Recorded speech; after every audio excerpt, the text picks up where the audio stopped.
የምንማረው መዝሙረ ዳዊትን በትክክል ከፋፍሎ ስለማጥናት ነው የምንማረው። ብዙ ጊዜ ክርስቲያኖች መዝሙረ ዳዊትን ሲያነቡ ልክ እንደ ዳዊት ሆነው ይጸልያሉ፣ ይለምናሉ፣ ይዘምራሉ፣ ይሰብካሉ። አቤቱ ኃጢአትን አትቁጠርብኝ፣ ፊትን አትመልስ ከኔ፣ ቅዱስ መንፈስን ከኔ አትውሰድ፣ በደለን ደምስስልኝ፣ ኃጢአትን አስወግድልኝ እያሉ ይጸልያሉ፣ ይለምናሉ። ዛሬ የምንማረው አንድ ታላቅ እውነት አለ። ከዛ በፊት ግን ዳዊት ማን ነው የሚለውን ነገር እኔ ዳዊት ከጌታችን ከኢየሱስ ክርስቶስ ልደት ከ1000 ዓመታት በፊት የነበረ እስራኤላዊ ንጉሥ ነው። ሙሴ እስራኤልን ከግብፅ ያወጣበት ዘመን በሊቃውንቱ ግምት 1446 ዓመተ ዓለም አካባቢ ነበረ። ዳዊት ደግሞ በ1010 ዓመተ ዓለም አካባቢ እስራኤልን መግዛት ጀመረ። በሙሴና በዳዊት ዘመን መካከል ያለው የጊዜ ርቀት በግምት 430 እስከ 450 ዓመታት አካባቢ ነበረ። በመዝሙር ዳዊት ውስጥ ያሉት አጠቃላይ መዝሙሮች ወደ 150 ናቸው። እነዚህ መዝሙሮች ለትምህርታችን የተጻፉ ናቸው። ነገር ግን በውስጣቸው ያሉት ቃል ኪዳኖችና ልመናዎች ሙሉ በሙሉ በቀጥታ ለእኛ የታዘዙ ወይም የተነገሩ አይደሉም። ዳዊት እነዚህን መዝሙሮች ሲጽፍ በሕግ ስር የነበረ እስራኤላዊ ንጉሥ ነበረ እና እግዚአብሔርን የሚያውቀው በቤተ መቅደስ በመስዋዕትና በሕግ በኩል ነበረ። እኛ ግን ዛሬ እግዚአብሔርን ያወቅነው በልጁ በኢየሱስ ክርስቶስ በኩል ነው። ስለዚህ በዳዊትና በአዲስ ኪዳን አማኝ መካከል የሰማይና የምድር ያክል ትልቅ ልዩነት አለ። በዚህ ጥናት ውስጥ 3 ዋና ዋና ምድቦችን በዝርዝር እንመለከታለን። አንደኛው ምድብ ለትምህርታችን ብቻ የተጻፉ መዝሙሮች አሉ። መዝሙረ ዳዊት ምዕራፍ 51 ከቁጥር 1 እስከ ቁጥር 11። አቤቱ እንደ ቸርነትህ መጠን ማረኝ፣ እንደ ምሕረትህ ብዛት መተላለፈን ደምስስ፣ ከበደሌ ፈጽሞ እጠበኝ፣ ከኃጢአተም አንጻኝ። ቀጥሎ ምን አለ? እነሆ በአመፅ ተጸነስሁ፣ እናትም በኃጢአት ወለደችኝ። በሕጾብህ እርጨኝ፣ እነጻማለሁ፣ እጠበኝ፣ ከበረዶ ይልቅ ነጭ እሆናለሁ። በደለንም ሁሉ ደምስስልኝ። አቤቱ ንጹሕ ልብ ፍጠርልኝ፣ የቀናውን መንፈስ በውስጤ አድስ። ከፊቴ አትጣለኝ፣ ቅዱስ መንፈስህንም ከእኔ አትውሰድብኝ እያለ መዝሙረኛው ዳዊት ስጸልይ እግዚአብሔርን ስለምን እናለን እና ስለ ንስሐ ስጸለይ ብዙ ጊዜ መዝሙረ ዳዊት 51 ነው የሚጠቀሰው። አቤቱ እንደ ቸርነትህ መጠን ማረኝ፣ እንደ ምሕረትህ ብዛት መተላለፈን ደምስስ፣ ከበደሌ እጠበኝ አንጻኝ፣ በሕጾብ እርጨኝ እነጻማለሁ፣ ቅዱስ መንፈስን አትውሰድብኝ እየተባለ ይጸልያልና የአዲስ ኪዳን አማኝ ይህንን ጸሎት መጸለይ አለበት ወይ? አንዳንድ ደቂቃ ሰጥቻችኋለሁ፣ ከዙምም ከቴሌግራምም። እንደኔ ሀሳብ መጸለይ የለብንም። ምክንያቱም ጌታ ኢየሱስ ክርስቶስ ለአንድና ለመጨረሻ ምሮናል። በቃ እዚህ እንደገና ማረኝ ማለት ያ የፈሰሰውን ደም ወይ ክርስቶስ የከፈለውን ዋጋ ያለማመን ጉዳይ ነው። አለማመን ነው የሚመስለን እንጂ በቃ ምሮን ከማረን በኋላ እንደገና ማረኝ ማለት ያ የመጀመሪያ የተከፈለውን ዋጋ ወይም ያ መጽዋቱን አለማመን ነው የሚሆነው። ስለዚህ እንደዚህ መጸለይ የለበት። ኦኬ፣ የተለየ ሀሳብ ያለው አለ? ሌላ የተለየ ሀሳብ አይደለም። ቁጥር 10 ላይ ንጹሕ ልብን ፍጠርልኝ፣ የቀናውን መንፈስ በውስጤ አድስ የሚል ቃልም አለ። ምሳሌ በአዲስ ኪዳን ማንም በክርስቶስ ቢሆን አዲስ ፍጥረት ነው የሚል ቃል አለ። አዲስ ፍጥረት የሆነው ደግሞ ፊዚካሊ ሰውነታችን ተቀይሮ አይደለም። ማንም በክርስቶስ ቢሆን አዲስ ፍጥረት ነው ማለት አንደኛው የልብ ንጹሕ ልብ ተሰጥቶናል ማለት ነው። ሕዝቅኤል ላይ ተጽፏል። የድንጋዩን ልብ አውጥቼ የሥጋ ልብ እሰጣቸዋለሁ የሚል ፕሮሚስ በነቢያቱ የተነገረ እና ዳግም ስንወለድ ኦልሬዲ ንጹሕ ልብ ተሰጥቶናል። ያው የሁለተኛ ቆሮንቶስ 5 ቃል ደግሞ በደንብ የሚያወራው ማንም በክርስቶስ ቢሆን አዲስ ፍጥረት ካልሆነ እነሆ አሮጌው አልፏል፣ ማነው አሮጌው አልፏል፣ እነሆ ሁሉ አዲስ ሆኗል ይላል እና ያንን የማየትና አዲሱን ነገር የማወቅና አዲሱን ነገር በእምነት የማቀበል ጉዳይ ካልሆነ በስተቀር ነገሩ የተጠናቀቀ የተሰራ ነገር ስለሆነ ማመን ነው እንጂ ትክክለኛ የአዲስ ኪዳን ክርስቲያን ጸሎት በብዙ ወንድሞቼ እንደተናገራችሁት እንደዛው ነው። ዳዊት በብሉይ ኪዳን ስርዓት ውስጥ ሆኖ በሕጉ ስር ሆኖ ማረኝ፣ ይቅር በለኝ፣ ኃጢአትን ሁሉ ደምስስልኝ ያለ ይለምን ነበር እና ዳዊት በጊዜው የለመነው ልመና ትክክል ነው።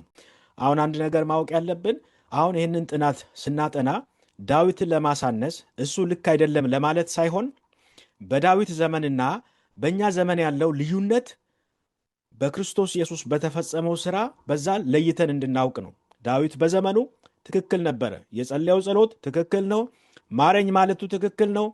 ለኃጢአቱ ይቅርታ መጠየቅ ትክክል ነው። መስዋዕት ማቅረቡ ትክክል ነው። ሕጉን ተከትለው ነው ያንን ነገር ያደረገው። ስለዚህ ሕጉ ስቲል ኢፌክቲቭ ነበረ። ሕጉን ጌታ ኢየሱስ ክርስቶስ በመስቀል ላይ ነው ፈጸመው። እነዚህ መዝሙሮች የዳዊትን ስሜትና በሕግ ስር የነበረውን አቋም ያሳያሉ።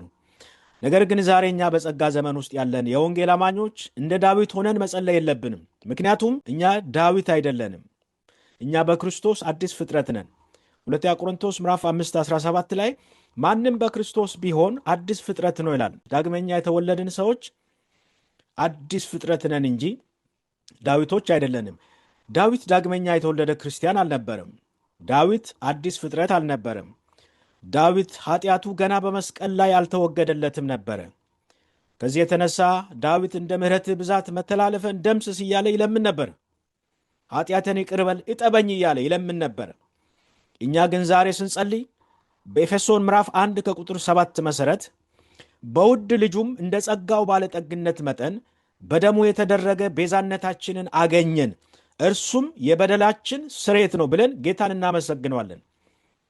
ዳዊት ይቅርታን ይለምናል። እኛ ግን ይቅርታን ተቀብለናል። ኦልሬዲ ዳዊት ይቅርታን ይለምናል፣ ማረኝ ይቅር በለኝ ይላል። እኛ ደግሞ በክርስቶስ ኢየሱስ በተደረገው ሥራ ቤዛነታችንን ስላገኘን የኃጢአታችንን ስርየት ስለተቀበልን ይቅርታን ኦልሬዲ ተቀብለነዋል።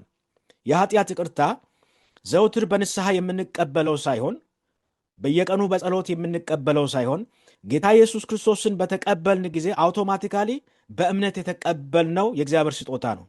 ለዛም ነው የዳን ነው። የኃጢአት ይቅርታ አንድ ሰው አገኘ ማለት ዳነ ማለት ነው፣ ጸደቀ ማለት ነው። እኛ ጸድቀናል ስንል በክርስቶስ ኢየሱስ በተሰራው ሥራ ያንን በእምነት በመቀበላችን የኃጢአታችንን ስርየትና የበደላችንን ይቅርታ ተቀብለናል ኦልሬዲ። ቆላሲስ ምዕራፍ 2 ከቁጥር 13 እስከ 14 እናንተም በበደላችሁና ሥጋችሁን ባለመገረዝ ሙታን በሆናችሁ ጊዜ ከእርሱ ጋር ሕይወትን ሰጣችሁ፣ በደላችሁን ሁሉ ይቅር አላችሁ፣ በእኛ ላይ የነበረውን የሚቃወመንንም በትእዛዛት የተጻፈውን የዕዳ ጽሕፈት ደመሰሰው፣ እርሱንም በመስቀል ጠርቆ ከመንገድ አስወግዶታልና ይላል። እንግዲህ ሐዋርያ ጳውሎስ ለቆላሲስ ቤተ ክርስቲያን ስናገር ሙታን በሆናችሁ ጊዜ ከእርሱ ጋር ሕይወትን ሰጣችሁ፣ በደላችሁን ሁሉ ይቅር አላችሁ። ይሄ አሁን የተፈጸመ ድርጊት ነው። በደላችን ይቅር ተብሏል። በደላችሁን ይቅር ይላችኋል ንስሐ ስትገቡ አይደለም ያለው። ለወደፊት ስትጸልዩ ይቅር ትባላላችሁ አይደለም ያለው። በደላችሁን ሁሉ፣ አሁን በዚህ ሁሉ ውስጥ ያለፈው አለ፣ ያሁኑ አለ፣ የወደፊት አለ። ኤፌሶን ምዕራፍ 4 ከቁጥር 32 ላይ እርስ በርሳችሁም ቸሮችና ርኅሩኆች ሁኑ፣ እግዚአብሔርም ደግሞ በክርስቶስ ይቅር እንዳላችሁ ይቅር ተባባሉ ይላል። ከመስቀል በፊት አይታችሁ እንደሆነ ማቴዎስ ወንጌል ምዕራፍ 6 ላይ ጌታ ኢየሱስ ክርስቶስ ለሐዋርያቶች ጸሎትን ባስተማራቸው ጊዜ፣ በተለይ አባታችን ጸሎት በሚጸለይበት ጊዜ እኛም የበደሉንን ይቅር እንደምንል በደላችንን ይቅር በለን የሚል ስንኝ አለ። እኛ የበደሉንን ይቅር እንደምንል በደላችንን ይቅር በለን፣ የሰማዩ አባታችሁ እናንተን በደላችሁን ይቅር እንድላችሁ እናንተም የበደሏችሁን ሰዎች ይቅር በሏቸው ተባለ። ይሄ ከመስቀል በፊት ነው። ለዚህ ነው አሁን የአዲስ ኪዳን አማኝ የአባታችን ጸሎት መጸለይ የለበትም የተባሉ። ለምን? መስቀሉ ልዩነት ፈጥሯል። አሁን የአባታችን ጸሎት በዜማም ይሁን በጸሎትም ይሁን የአዲስ ኪዳን አማኝ መጸለይ የለበትም። አሁን ሌሎችን ይቅር የምንለው እግዚአብሔር የኛን ኃጢአት ይቅር እንዲለን ሳይሆን ኦልሬዲ እግዚአብሔር ከዛሬ 2000 ዓመት በፊት በመስቀል ላይ ይቅር ስላለን ኃጢአታችን ይቅር የተባለው እኛ ሳንወለድ ዘር ማንዘሮቻችን ሳይወለዱ ከዛሬ 2000 ዓመት በፊት ነው። ከዛሬ 2000 ዓመት በፊት እግዚአብሔር ይቅር ስለን የነበረው ለወደፊትም ያለው ኃጢአታችን ጭምር በመስቀል ላይ ተወግዷል። ጌታ ኢየሱስ ክርስቶስ ኃጢአትን በተመለከተ ያለውን ሙሉ በሙሉ ዋጋ ከፍሎ ሄዶ በአብ ቀኝ ተቀምጧል። ሄዶ የተቀመጠው ስራው ስላለቀ ነው። ከዚህ በኋላ ለኃጢአት የሚቀርብ መስዋዕት የለም፣ ተፈጽሟል፣ አልቋል። ኃጢአት ተወግዷል። በአንድ ሰው በኩል ወደ ዓለም የገባው ኃጢአት በፊተኛው አዳም በኩል የገባው በኋለኛው አዳም በኩል ደግሞ ከዓለም ወጥቷል። የዓለምን ኃጢአት የሚያስወግድ የእግዚአብሔር በግ አለው ዮሐንስ ሲናገር። የጴንጤዎችን ብቻ አይደለም፣ የዓለምን ኃጢአት የሚያስወግድ የእግዚአብሔር በግ ጌታ ኢየሱስ ክርስቶስ የዓለምን ኃጢአት በመስቀል ላይ ያስወግዷል። በእኛና ባላመኑ ሰዎች መካከል ያለው ልዩነት የመቀበልና ያለመቀበል ብቻ ነው። ከመስቀል በኋላ ያለ አማኝ ወይንም ክርስቲያን እንደ ዳዊት ኃጢአትን ይቅር በለኝ ብሎ ሳይሆን መጸለይ ያለበት ይቅር ስላልከኝ አመሰግንሃለሁ ብሎ መጸለይ ያለበት። በክርስቶስ በተፈጸመው ሥራ ያለፈው፣ የአሁኑ፣ የወደፊቱ ኃጢአታችን ሙሉ በሙሉ በመስቀል ላይ ተወግዷል። ስለዚህ ሕግን በመፈጸም ሳይሆን በራሳችን ጥረት በራሳችን መልካም ሥራ ትክክል ስለሆንን 100% እኛ ፍጹም ስለሆንን ሳይሆን ክርስቶስ ኢየሱስ በሠራው ሥራ ያንን ሥራ ለእኛ ተቆጥሮልን ያንን ሥራ በእምነት ተቀብለን እንደዳንን ለወደፊትም መዳናችን በእሱ ሥራ ላይ የተመሠረተ ስለሆነ ጥፋት ብናጠፋ እንኳ በአብ ፊት ስለኛ የሚቆም ጠበቃ ስላለን ስህተት ብንሰራ ራሱ ወደ ሲኦል እንደማንገባ ድነታችን የተረጋገጠ እንደሆነ ልናውቅ ይገባል። ሮሜ ምዕራፍ 3 ከቁጥር 25 እስከ 26 እርሱንም እግዚአብሔር በእምነት የሚገኝ በደሙም የሆነ ማስተሰሪያ አድርጎ አቆመው፣ ይህም በፊት የተደረገውን ኃጢአት በእግዚአብሔር ችሎት ስለመተው ጽድቁንም ያሳይ ዘንድ ነው። እዚህ ጋር ምላል በፊት የተደረገውን ኃጢአት ይላል። ፓስት ሲን ያለፈው ኃጢአት በፊት የተደረገውን ኃጢአት መቼ ነው? በፊት ጌታ ኢየሱስ ክርስቶስ ከመሞቱ በፊት ከመስቀል በፊት በእግዚአብሔር ችሎታ ስለመተው ጽድቁንም ያሳይ ዘንድ ራሱም ጻድቅ እንዲሆን በኢየሱስ የሚያምነውን እንዲያጸድቅ አሁን በዚህ ዘመን ጽድቁን ያሳይ ዘንድ ነው ይላል። ዕብራውያን ምዕራፍ 10 ከቁጥር 11 እስከ 14 ሊቀ ካህናትም ሁሉ ዕለት ዕለት እያገለገለ ኃጢአትን ሊያስወግዱ ከቶ የማይችሉትን እነዛን መስዋዕቶች ብዙ ጊዜ እያቀረበ ቆሟል። ሊቀ ካህናት እርሱ ግን ማነው? እርሱ ኢየሱስ ስለ ኃጢአት አንድን መስዋዕት ለዘላለም አቅርቦ በእግዚአብሔር ቀኝ ተቀመጠ። ጠላቶቹም የእግሩ መረገጫ እስኪደረጉ ድረስ ወደፊት ይጠብቃል። አንድ ጊዜ በማቅረብ የሚቀደሱትን ለዘላለም ፍጹማን አድርጓቸዋልና ይላል። ሃሌሉያ! በጣም ደስ የሚል ቃል ነው። አንድን መስዋዕት ለዘላለም አቅርቦ፣ ያ አንዱ መስዋዕት ምንድን ነው? በግ አይደለም፣ ፍየል አይደለም፣ በሬ አይደለም፣ የራሱ ሰውነት ነው። አንድን መስዋዕት ኢየሱስ የሞተው የኃጢአት መስዋዕት ሆኖ ነው በመስቀል ላይ። ስለዚህ ያ አንዱ መስዋዕት የቀረበው ለዘላለም የሚያገለግል ነው። የብሉይ ኪዳን መስዋዕቶች ፍጹማን አያደርጉም። ለዚህ ነው በየዓመቱ የሚቀርቡት። የኃጢአት መታሰቢያ ስላለ በየዓመቱ ይቀርቡ ነበረ። የኢየሱስ ክርስቶስ መስዋዕትነት ግን አንዴ የቀረበ ለዘላለም በእሱ የሚቀደሱትን የሚያምኑትን ፍጹማን ያደረገ መስዋዕት ነው። አሁን የኃጢአት መታሰቢያ የለም። ለምን? በመስቀል ላይ ኃጢአት ተወግዷል።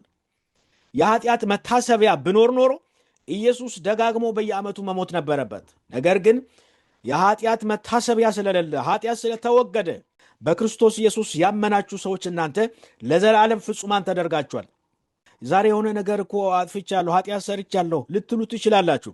ከነ ጥፋታችሁ ከነ ስህተታችሁ በእግዚአብሔር ፊት ስትታዩ በስህተታችሁ ውስጥ ሳይሆን የምትታዩት በክርስቶስ ውስጥ ነው። ለምን? እኛ በክርስቶስ ውስጥ ነው የተሰወር ነው። ጥፋት ስንሰራ ኃጢአት ብናደርግ ራሱ እስቲል በክርስቶስ ውስጥ ነን የተሰወር ነው። እግዚአብሔር እኛን የሚያየን በክርስቶስ ውስጥ ነው የሚያየን። በራሳችን ስህተት ውስጥ አያየንም። በክርስቶስ ውስጥ ስንታይ ፍጹም ነን፣ ጻድቅ ነን፣ ቅዱስ ነን። በእኛ ስራ ሳይሆን ክርስቶስ በሰራው ስራ። ይሄ ደግሞ ኃጢአትን ለመለማመድ ዋስትና አይደለም። ጸጋ የኃጢአት ላይሰንስ አይደለም። በክርስቶስ ውስጥ ያለ ሰው ከኃጢአቱ የነጻ ሰው ነው፣ የጸደቀ ሰው ነው፣ ጻድቅ የሆነ ሰው ነው። ከዛ ማንነት ከዛ ክብር ወጥቶ ቆሻሻ ሰፈር አይሄድም። በክርስቶስ የተቀበልነውን ማንነት ለይተን ማወቅ አለብን። የክርስቶስ መስዋዕትነት ድጋሜ የማያስፈልገው ሁሉንም ዘመን ያለፈውን፣ የአሁኑን፣ የወደፊቱን የሸፈነ ስራ እንደሆነ ያሳያል። ወደፊት ኃጢአት ብንሰራ እንኳ የክርስቶስ ጽድቅ ለዘላለም ተቆጥሮልናል። አንደኛ ቆሮንቶስ ምዕራፍ 6 ከቁጥር 11 ላይ እንደዚህ ይላል፣ ከእናንተም አንዳንዶች እንደዚህ ነበራችሁ፣ ነገር ግን በጌታ በኢየሱስ ክርስቶስ ስም በአምላካችንም መንፈስ ታጥባችኋል፣ ተቀድሳችኋል፣ ጸድቃችኋል ይላል። አያችሁ፣ ቅድም ዳዊት ምን እያለ ነበረ የጸለየው? እጠበኝ፣ አንጻኝ እያለ ነበረ ዳዊት ይጸለው ምዕራፍ 51 ላይ ከመስቀል በፊት ስለነበረ። አሁን እኛ ከመስቀል በኋላ ያለን ሰዎች እንደ ዳዊት እጠበኝ እያለን አንጸልም። ለምን? መጽሐፍ ቅዱስ በግልጽ አማርኛ ታጥባችኋል ይላል፣ ተቀድሳችኋል ይላል፣ ጸድቃችኋል ይላል። አንደኛ ቆሮንቶስ 6:11 ላይ ታጥባችኋል፣ ስለዚህ ጠበኝ እያልክ አትጸልይ። 3 ነገር ነው የሚናገረው ጳውሎስ። ታጥባችኋል፣ ተቀድሳችኋል፣ ጸድቃችኋል። ስለታጠብን ተቀድሰናል፣ ስለተቀደስን ደግሞ ጸድቀናል።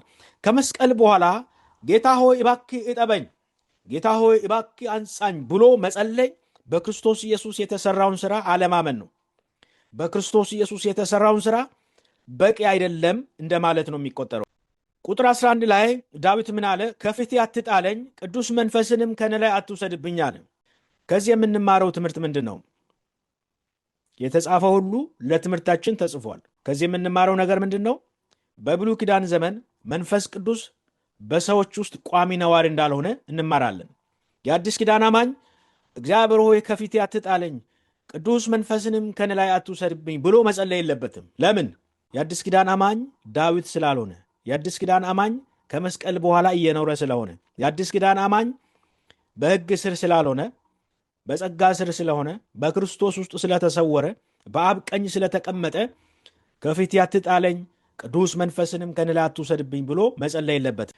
ዮሐንስ ወንጌል ምዕራፍ 14 ከቁጥር 16 እስከ 17 እንደዚህ ይላል፣ እኔ አብን እለምናለሁ ለዘላለም ከእናንተ ጋር እንዲኖር ሌላ አጽናኝ ይሰጣቸዋል። ቁጥር 17 ላይ እርሱም ዓለም የማያየውና የማያውቀው ስለሆነ ሊቀበለው የማይቻለው የእውነት መንፈስ ነው። ነገር ግን ከእናንተ ዘንድ ስለሚኖር በውስጣችሁም ስለሚሆን እናንተ ታውቃላችሁ። አያችሁ፣ ነገር ግን ከእናንተ ዘንድ ስለሚኖር መንፈስ ቅዱስ፣ በውስጣችሁም ስለሚሆን መንፈስ ቅዱስ እናንተ ታውቃላችሁ ይላል። ለዘላለም ከእናንተ ጋር እንዲኖር ነው። መንፈስ ቅዱስ በአዲስ ኪዳን አማኝ ውስጥ ለዘላለም ነው የሚኖረው። ባለፈው ሳምንት እንደተማርነው መንፈስ ቅዱስ ሆይ ናና ጎብኘን እየተባለ አይጸለይም። መንፈስ ቅዱስ ቪዚተር አይደለም፣ በአማኞች ውስጥ ቋሚ ነዋሪ እንጂ ጎብኝ እንግዳ አይደለም። መንፈስ ቅዱስን እየጋበዝነው እንጸልያለን ይባላል። መንፈስ ቅዱስ እኛ የምንጋብዘው እንግዳ አይደለም፣ ጎብኝ አይደለም፣ ነዋሪ ነው። እኛ የእሱ ቤቱ ነን፣ ቤተ መቅደሱ ነን። ኤፌሶን ምዕራፍ 4 ከቁጥር 30 ላይ ለቤዛም ቀን የታተማችሁበትን ቅዱሱን የእግዚአብሔርን መንፈስ አታሳዝኑ ይላል። ኃጢአት ስንሰራ መንፈስ ቅዱስ በውስጣችን ሆኖ ያዝናል እንጂ ለቆን አይሄድም። ኃጢአት ብትሰሩ፣ በክርስቶስ ኢየሱስ አምናችሁ የዳናችሁ ሰዎች ኃጢአት ብትሰሩ፣ ዳግመኛ የተወለዳችሁ ሰዎች ኃጢአት ብትሰሩ፣ ብትሳሳቱ መንፈስ ቅዱስ በውስጣችሁ ሆኖ ያዝናል እንጂ እንደ ዳዊት ዘመን ለቋችሁ አይሄድም። ለምን? ለዘላለም ቤቱ ናችሁ፣ ለዘላለም መኖሪያው ናችሁ። የሕይወታችን ባለቤት እሱ ነው። ስህተት እስከምንሰራ ብቻ አይደለም በውስጣችን ያለው እሱ፣ ለዘላለም በውስጣችን አለ መንፈስ ቅዱስ። ሃሌሉያ። መዝሙረ ዳዊት 109 ከቁጥር 1 እስከ 15 ዳዊትም ስለ ጠላቶቹ ስጸልይ ይላል። ስለምን? ስለ ጠላቶቹ ስጸልይ ምን አለ? ዘመኖቹ ጥቂት ይሁኑ አለ። ልጆቹ ድሃ አደግ ይሁኑ፣ ልጆቹ ይጥፉ፣ በአንድ ትውልድ ስሙ ይደምሰስ። የአባቶቹ ኃጢአት በእግዚአብሔር ፊት ትታሰብ፣ የእናቱም ኃጢአት አትደምሰስ ብሏል። ተመሳሳይ ሌላ ጥቅስም አለ። መዝሙረ ዳዊት 137 ከቁጥር 8 እስከ 9 አንቺ አጥፊ የሆንሽ የባቢሎን ልጅ ሆይ በእኛ ላይ ስለፈጸምሽው ድርጊት የእጅሽን የሚሰጥሽ የተመሰገነ ነው። ሕፃናትሽንም ይዞ በዓለት ላይ የሚፈጠፍጥ የተመሰገነ ነው። ባቢሎን አይሁዶችን ማርካ ለምርኮ ወስዳ ነበረ። 70 ዓመት በባቢሎን ነበሩ እስራኤላውያኖች እና ስለዚህ አሁን በእነሱ ላይ ነው የእርግማን ቃል እየተናገረ የነበረው ዳዊት። ምን አለ?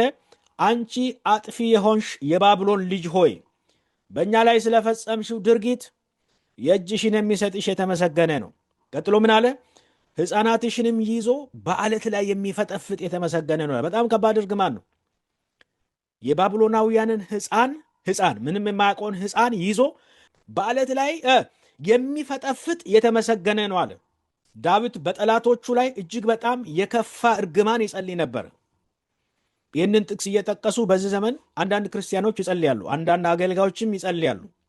ሰዎችን ለመራገም፣ በሰዎች ላይ ክፉ ነገር ለማድረስ እኔ የተቀባው ሰው ነኝ፣ እኔ እግዚአብሔር ሰው ነኝ፣ ሰዎችንን ተቃውሞ ሰዎችንን ተናግረው አይተርፉም፣ እረግማቸዋለሁ።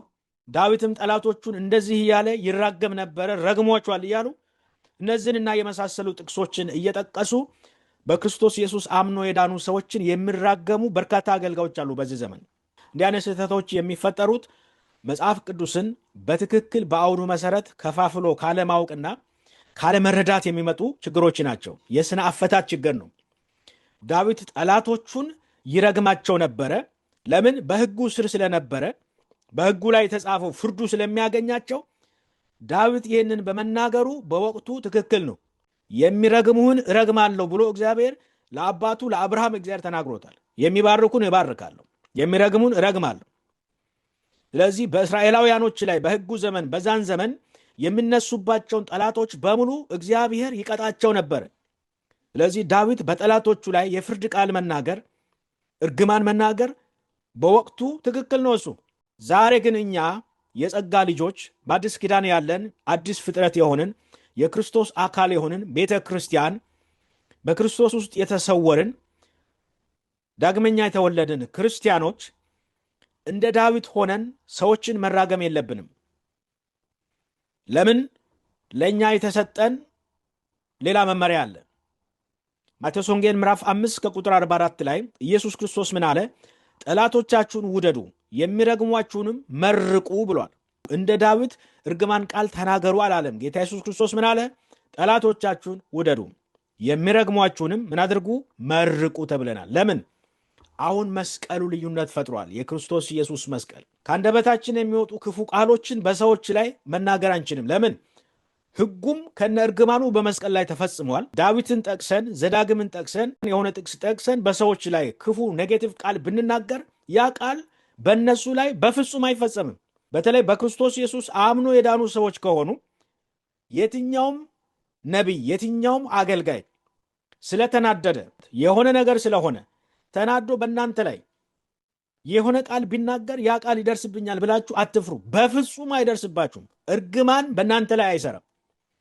የአገልጋይ እርግማን ይሁን፣ የጠንቋዎች እርግማን ይሁን፣ የሟርተኞች እርግማን ይሁን፣ የትኛውም እርግማን ዳግመኛ በተወለደ ክርስቲያን ላይ አይሰራም። ለምን? ዳግመኛ የተወለደ ክርስቲያን አድራሻው በአብ ቀኝ ነው። በክርስቶስ ውስጥ ነው የተሰወረው። በክርስቶስ ውስጥ ተሰውረ በአብ ቀኝ ተቀምጠ በምድር ሆኖ የሆነ አንድ ተራ ሰው አይምሮ ያልታደሰ ሰው የእግዚአብሔርን ቃል በትክክል ያልተረዳ ሰው ብድግ ብሎ እርግማን ስለተናገረብህ ያ መርገም ይደርስብኛል ብለህ አትፍራ። እናንተ በክርስቶስ የተባረካችሁ ናችሁ። አይደለም የአዲስ ኪዳን አማኝ ክፉ ንግርትና እርግማን በእስራኤላውያኖች ላይ ራሱ አይሰራም ነበር። ትዝ ይላችኋል ምድረ በዳ ላይ ዘኍልቍ ምዕራፍ 23 22 ላይ ስታነቡ በልዓም የተባለው ያ ሟርተኛ በእስራኤል ላይ ከባላቅ ገንዘብ ወስዶ ልረግማቸው በወጣ ጊዜ መራገም አልቻለም። ልረግም ወጥቶ ጭራሽ ይባርካቸው ነበር። የእናንተን ሞት እኔ ልሙት እያለ የጻድቃንን ሞት እኔ ልሙት፣ ፍጻሜ እንደነሱ ይሁን፣ እግዚአብሔር ባርኮታልና ልረግመው አልችልም እኔ እያለ ይናዘዝ ነበረ። አይደለም በክርስቶስ ውስጥ የተሰወረ አማኝ በብሉይ ኪዳን በሕጉ ዘመን የነበሩ እስራኤላኖች ራሱ እርግማን በእነሱ ላይ አልሰራም። ሟርት የለም አለ። በእስራኤል ላይ አስማት የለም፣ ሟርት የለም አለ። እራሱ ሟርተኛው ነው። ሟርት የለም አለ። አልችልም አለ። እነሱን መራገም አልችልም አለ። ሃው ማች ሞር በክርስቶስ ኢየሱስ አምነን የዳንን ሰዎች፣ በአብ ቀኝ የተቀመጥን ሰዎች እርግማን ልንፈራ አይገባም። የዘር ማንዘር እርግማን ይሁን፣ ሰዎች የሚናገሩት ክፉ ቃል ይሁን፣ ቃልቻዎች በእኛ ላይ የሚደግሙት ዶሮ ጠምዝዞ በዶሮ ላይ አሰርቶ አምጥቶ ግቢ ውስጥ ከጣለ ብድግ አርገ በኢየሱስም ብለ ቀድሰውና አርደ ብላ፣ ምንም አትሆንም። እውነትን ነው የምላችሁ፣ አርዳችሁ ብሉ፣ ምንም አትሆንም። በእኛ ላይ የሰይጣን ስራ አቅም የለውም፣ ኃይል የለውም። ኃይለኞች ነን እኛ ከክርስቶስ ኢየሱስ ጸጋ የተነሳ። ክብር ለኢየሱስ ሲሆን ኤፌሶን ምዕራፍ 4 ከቁጥር 29 እስከ 32 ለሚሰሙት ጸጋን ይሰጥ ዘንድ እንደሚያስፈልግ ለማነጽ የሚጠቅም ማናቸውም በጎ ቃል እንጂ ክፉ ቃል ከአፋችሁ ከቶ አይውጣ። ሰዎችን ለመባረክ እንጂ ለመራገም አልተጠራንም። ያዕቆብም እንደዛ ይላል፣ ከአንድ አፍ ሁለት ምንጭ አይፈልቅም። በሰዎች ላይ ክፉ ንግርት መናገር የለብንም። ለምን? እኛ የጸጋ ልጆች የተጠራ ነው ለማነጽና ሌሎችን ለማንሳት የተሰበሩትን ለመጠገን የሚጠቅም በጎ ቃል እንጂ ክፉ ቃል ካፋችን መውጣት የለበትም። በተለይ አገልጋዮች ከሆናችሁ ሰዎችን አትራገሙ። አንደኛ ስትራገሙ ራሳችሁን ነው የምትጎዱት። አይምሯችሁን ታበላሻላችሁ፣ ህሊናችሁን ታቆሽሻላችሁ። እርግማን ህሊናችሁን ነው የሚያቆሽሸው። ክፉ ቃል ህሊናችሁን ነው የሚያቆሽሸው። ሁለተኛ ደግሞ መንፈስ ቅዱስ ያዝንባችኋል። ክፉ ቃል በተናገራችሁ ቁጥር መንፈስ ቅዱስ በውስጣችሁ ያለው ለቤዛ ቀን የታተማችሁበት ያ መንፈስ ቅዱስ ያዝንባችኋል እንጂ እናንተ የተናገራችሁትን ክፉ ቃል ወስዶ በሰዎች ላይ ተፈጻሚ አያደርግም። መንፈስ ቅዱስ የኛ እርግማን አስፈጻሚ አካል አይደለም። ሰዎች ባናደዱን ቁጥር እየተነሳን ሰዎችን የምንራገም ከሆነ መንፈስ ቅዱስ በሰዎች ላይ ወስዶ እንዲያጣብቅና ያ ተፈጻሚ እንዲሆን የምንጠብቅ ከሆነ በፍጹም የማይሰማ ጸሎት ነው። በክርስቶስ ኢየሱስ የተፈጸመውን የመስቀሉን ስራ የማይወክሉ ጸሎቶች እግዚአብሔር የማይሰማቸው ጸሎቶች ናቸው። እንደገና ደግሞ መንፈሳዊ ኳሊቲነታችንን የሚያበላሹ ጸሎቶች ናቸው። እንዲህ አይነት ጸሎቶች መጸለይ የለብንም። አይምሯችን በእግዚአብሔር ቃል መለወጥ አለበት። በትክክለኛው መንገድ የእግዚአብሔርን ቃል መረዳት አለብን። ሶስተኛው በስራ ጽድቅ ስለመመካት የጸለየው ጸሎት አለ። አነበዋለሁ። መዝሙረ ዳዊት 18 ከቁጥር 20 እንደዚህ ይላል፣ እግዚአብሔር እንደ ጽድቄ ይከፍለኛል፣ እንደ እጄ ንጽሕና ይመልስልኛል ይላል። እግዚአብሔር እንደ ጽድቄ ይከፍለኛል፣ እንደ እጄ ንጽሕናም ይመልስልኛል። ዳዊት እንግዲህ እንደ እጁ ንጽሕና እንደ ስራው እግዚአብሔር እንደሚከፍልለት ሕጉን በጠበቀ በዛ ልክ እንደሚባረክ በእግዚአብሔር ፊት መቅረብ እንደሚችል በዘመኑ በወቅቱ ትክክል ነበረ ዳዊት ይህንን ጸሎት ሲጸልይ። ምክንያቱም ሕጉን በፈጸመ ቁጥር መልካም ነገር ያገኘዋል። ከመስቀል በኋላ ያለን አማኞች ግን እንደዚህ ብለን መጸለይ አንችልም። ከመስቀል በኋላ የእኛ ጽድቅ የራሳችን ጽድቅ ሳይሆን የክርስቶስ ጽድቅ ለእኛ ስለተቆጠረልን እንደ ጽድቄ ብለን በእግዚአብሔር ፊት መቅረብ አንችልም። እንደ ጽድቄ ሳይሆን እንደ ጽድቁ፣ እንደ ኢየሱስ ክርስቶስ ጽድቅ፣ በስራ ያገኘነው ጽድቅ ሳይሆን በእምነት ያገኘነው ጽድቅ ስለሆነ እንደ ኢየሱስ ጽድቅ፣ እንደሱ ጽድቅ ነው እግዚአብሔር የከፈለልን። እንደኛ ስራ አይደለም፣ እንደ ስራችን አይደለም። ፊልጵስዩስ ምዕራፍ 3 ከቁጥር 9 ላይ ጳውሎስ እንደዚህ ይላል፣ ሕግ በመጠበቅ የሚገኝ የራሴ ጽድቅ ኖሮኝ ሳይሆን፣ አዲሱ መደበኛ ትርጉም ነው፣ በክርስቶስ በማመን ይኸውም ከእግዚአብሔር የሚመጣ ከእምነትም በሆነ ጽድቅ በእርሱ ዘንድ እገኝ ዘንድ ነው ይላል። ሕግ በመጠበቅ የሚገኝ የራሴ ጽድቅ ሳይሆን ዳዊት እንደ ጽድቄ ያለ ያወራው የራሱን ጽድቅ ነው። ሰልፍ ራይቸስነስ ሕግ በመጠበቅ የሚገኝ ጽድቅ ነው። በዛ ሳይሆን አለ ጳውሎስ በክርስቶስ በማመን የሚገኝ ጽድቅ ነው፣ ይህም ከእምነት የሆነ ጽድቅ ነው አለ። በእግዚአብሔር ፊት ስንቆም በእጃችን ንጽሕና ሳይሆን በክርስቶስ በተፈጸመው ስራ ውስጥ ሆነን ነው የምንቆመው። ስለዚህ እግዚአብሔር እኛንም ሲያየን በእኛ ስራ ውስጥ ሳይሆን የሚያየን በክርስቶስ በተፈጸመው ስራ ውስጥ ስለሚያየን በዛ ውስጥ ስንታይ 100% ጻድቃን ነን። ስለዚህ እኛ የምንጸድቀው በጸጋ ብቻ ስለሆነ ዳዊት የተናገረው ሐሳብ ለትምህርታችን የተጻፈ ነው እንጂ ቀጥታ ለእኛ የተጻፈ መመሪያ አይደለም። ሌላው መዝሙረ ዳዊት 119 ከቁጥር 1 እስከ 6። በዚህ መዝሙር ውስጥ ጸሐፊው ስለ ሕግ፣ ስለ ምስክር፣ ስለ ቃል፣ ስለ ትእዛዝ፣ ስለ ስርዓት፣ ስለ ፍርድ ይናገራል። ምስክር፣ ቃል፣ ትእዛዝ፣ ፍርድህ እያለ ይናገራልና እነዚህ ነገሮች ትርጉማቸው አንድ ነው።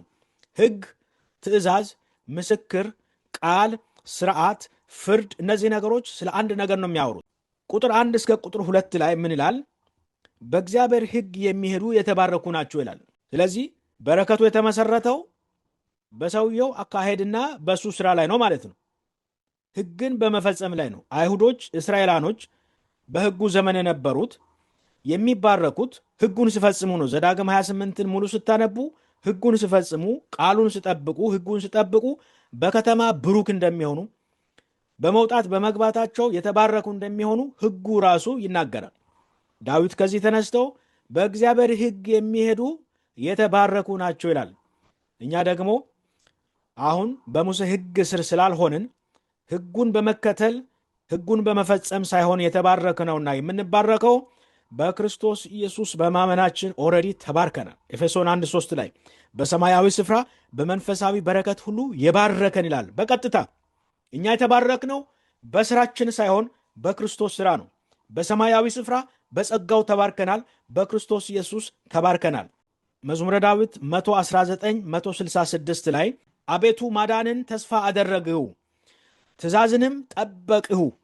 ደህንነቱን ትእዛዝን ከመጠበቅ ጋር አያይዞ ነው የሚናገረው። አቤቱ ማዳንህን ተስፋ አደረግሁ ይላል፣ ትእዛዝንም ጠበቅሁ ይላል። ትእዛዙን በመጠበቅ ሕጉን በመጠበቅ ደህንነቱን፣ ማዳኑን፣ የእግዚአብሔርን ማዳን ተስፋ እንዳደረገ ይናገራል። ይህ ክፍል አሁን ቀጥታ ለእኛ መመሪያ አይደለም፣ ለትምህርታችን ተጽፏል። መመሪያ አይደለም። ለምን? እኛ ድነታችን ሕግን በመጠበቅ የተመሰረተ ሳይሆን በጸጋ ላይ ብቻ የተመሰረተ፣ በእምነት ላይ ብቻ የተመሰረተ ስለሆነ ይህንን ጥቅስ ወስደን ለራሳችን ማድረግ አንችልም። ሮሜ ምዕራፍ 3 ከቁጥር 28 ላይ ሰው ያለ ሕግ ሥራ በእምነት እንዲጸድቅ እንቆጥራለን ላል ጳውሎስ ሲናገር፣ ሰው ያለ ሕግ ሥራ በእምነት እንዲጸድቅ እንቆጥራለን። ዛሬ እኛ የምንመራው በሙሴ ሕግ ሳይሆን በክርስቶስ ጸጋ በመሆኑ ዳዊት ሕግህን ወደድሁ፣ ቃልህን ወደድሁ፣ ትእዛዝን ወደድሁ እያለ የተናገረውን እኛ ደግሞ ያንን ሕግ በመስቀል ላይ የፈጸመውን ኢየሱስ ክርስቶስን እንወዳሃለን እንለዋለን። ሃሌሉያ። አንደኛው ምድብ ለትምህርታችን የተጻፈ ምድብ ነው። እሱም በሶስት ከፍለን አይተናል። የመጀመሪያው ምንድን ነው? ስለ ኃጢአት ይቅርታ መንፈስ ቅዱስ እንዳይወሰድበት የጸለየው ነው። ሁለተኛው ደግሞ በጠላቶቹ ላይ እርግማን በመናገር የጸለየው ጸሎት ነው። ሶስተኛው ደግሞ የሕግን ስራ በመስራት የተመካበትን ያንን ትምኪቱን የጸለየበትን ጸሎት አይተናል። እነዚህ ሶስቱም ያሉ እነዚህ ነጥቦች ለትምህርታችን የተጻፉ ናቸው እንጂ ቀጥተኛ የእኛ መመሪያ አይደሉም። ሁለተኛው ምድብ ምንድን ነው? ስለ ክርስቶስ የተነገሩ ትንቢታዊ መዝሙሮች አሉ። ለምሳሌ መዝሙረ ዳዊት 22 ከቁጥር 1 ላይ ስለ መስቀሉ ስለ ክርስቶስ ኢየሱስ መከራ ትንቢታዊ መዝሙር ዘምሯል። ዳዊት ምን ብሎ አምላኬ አምላኬ ለምን ተውከኝ አለ። በወቅቱ ዳዊት በመከራ ጊዜ ሆኖ በመከራ ውስጥ ሆኖ የጮኸው ጩኸት ቢሆንም ፍጻሜውን ያገኘው ያ ጩኸት ወይም ያ ትንቢት በክርስቶስ መስቀል ላይ ነው። ክርስቶስ በመስቀል ላይ ሆኖ አምላኬ አምላኬ ለምን ተውከኝ አለ። ኤሎሄ ኤሎሄ ለማ ሰበቅተኒ። ሌላው ስለ ክርስቶስ ኢየሱስ ትንሣኤም ተናግሯል። ዳዊት ስለ መከራው ብቻ ሳይሆን ስለ ትንሣኤውም ተናግሯል። መዝሙረ ዳዊት 16:10 ላይ ምን አለ? ነፍሰን በሲኦል አትተዋትምና ቅዱስንም መበስበስን ያይ ዘንድ አትሰጠውም ይላል። ነፍሰን በሲኦል አትተዋትምና ቅዱስንም መበስበስን ያይ ዘንድ አትሰጠውም ይላል። ይህ ጥቅስ ስለ ዳዊት ሳይሆን ስለ ክርስቶስ ትንሣኤ የተነገረ ትንቢት ነው። ምክንያቱም ዳዊት ሞቷል፣ በስብሷል፣ ስጋው እዛ ነው የቀረው። ነገር ግን እየተናገረ የነበረው ስለ ክርስቶስ ትንሣኤ ነው። ሐዋርያው ጴጥሮስ ሐዋርያ ሥራ ምዕራፍ 2 ከቁጥር 24 ላይ ይህንን ነገር አረጋግጦልናል። እግዚአብሔር ግን የሞትን ጣር አጥፍቶ አስነሳው አለ፣ ሞት ይዘው ዘንድ አልቻለምና። ዳዊት ስለ እርሱ እንዲህ ይላልና ጌታን ሁል ጊዜ በፊቴ አየሁት፣ እንዳልታወክ በቀኜ ነውና፣ ስለዚህ ልቤን ደስ አለው፣ ልሳኔም ሐሴት አደረገ። ደግሞም ሥጋዬ በተስፋ ያድራል፣ ነፍሰን በሲኦል አትተዋትምና ቅዱስንም መበስበስን ያይ ዘንድ አትሰጠውም። ቀጥታ ዳዊት የተናገረውን ያ ትንቢቱ እንደተፈጸመ ሐዋርያው ጴጥሮስ በዚህ ቦታ ላይ ያረጋግጥልናል። ሶስተኛው ምድብ ለእኛ ዛሬም በቀጥታ የምንጠቀምባቸው የዳዊት መዝሙሮች አሉ።